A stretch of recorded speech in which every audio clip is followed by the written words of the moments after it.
Hello friends, ഇന്ന് നമ്മളൊരു പൊട്ടോറ്റോ ബജി ഉണ്ടാക്കാനാണ് പോകുന്നത്. അതിനുവേണ്ടി നമ്മൾ 1 കിലോ കൂടുതൽ എടുത്തിട്ടുണ്ട് പൊട്ടോറ്റോ. ഇനി നമുക്കത് അടപ്പത്തോട്ട് വയ്ക്കാം. പൊട്ടോറ്റോ അടപ്പത്തോട്ട് വയ്ക്കുവാണ്. എന്ത് വരട്ടെ. നമ്മുടെ പൊട്ടോറ്റോ റെഡി ആയിട്ടുണ്ട്. ഇനി അത് നമുക്ക് പുറത്തോട്ട് പാത്രത്തിലോട്ട് മാറ്റി വയ്ക്കാം. നമ്മൾ ഉരുളൻകിഴങ്ങ് പൊളിച്ചിട്ടുണ്ട്. ഇനി നമുക്കത് കട്ട് ചെയ്യാം.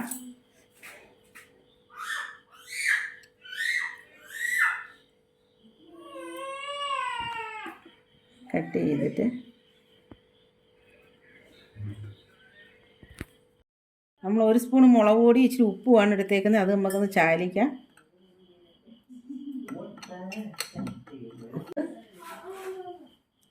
നമുക്ക് ഇത് രണ്ടായിട്ട് ഇത് നമുക്ക് പിച്ചാത്തി കൊണ്ട് തന്നെ വേണമെങ്കിലും എടുത്ത് വയ്ക്കാം.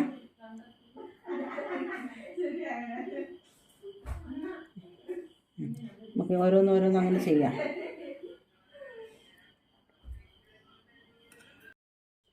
നമ്മൾ 2 കപ്പ് മാവാണ്, കടലമാവാണ് ഇതിന് വേണ്ടി എടുത്തേക്കുന്നത്. ഇത് അതിനായിട്ട് നമുക്ക് ഉപ്പ് ചേർക്കാം. ആവശ്യത്തിനുള്ള ഉപ്പ് ചേർക്കാം. ഇനി നമുക്കത് ഒന്ന് കുഴയ്ക്കാം. ഇച്ചിരി വെള്ളം പോലെ മുക്കി എടുക്കുന്ന പരുവത്തിന് വേണ്ടി.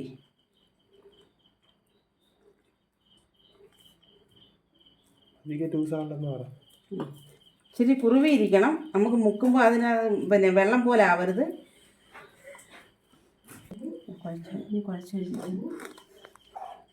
ഈ പരുവത്തിനാണ് കുഴച്ചേക്കുന്നത്. നമ്മൾ ചീനിച്ചിട്ട് വെച്ച് അനക്കിട്ട് നമുക്ക് എണ്ണ ഒഴിക്കാം.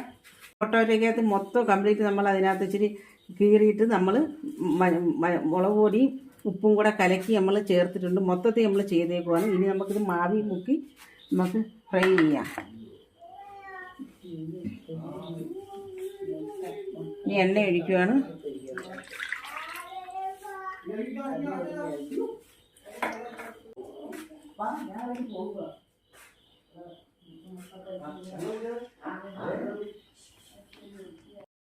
നമ്മളിതിനകത്ത് മാവിനകത്ത് മുക്കി എണ്ണയ്ക്കകത്ത് ഇടുവാണ്. എന്നിട്ട് നമ്മൾ ഫ്രൈ ആക്കി എടുക്കുവാണ്. നമ്മൾ സോഡാപ്പൊടിയും കൂടി ഇത് ഇട്ടിട്ടുണ്ട് മാവിനകത്ത്. ഉപ്പും സോഡാപ്പൊടിയും കടലമാവുമാണ് ഇതിന് ചേർത്തേക്കുന്നത്. സൺഫ്ലവറാണ് എടുത്തേക്കുന്നത് ഫ്രൈക്ക് വേണ്ടി. ഇച്ചിരി കൂടെ ബ്രൗൺ കളർ ആവട്ടെ. ആയി വരുന്നുണ്ട്. ഇച്ചിരി കൂടെ ഒരു ശകലം ബ്രൗൺ കളർ ആവട്ടെ. ബ്രൗൺ കളറായി നമ്മളിത് കോരാൻ പോവാണ്.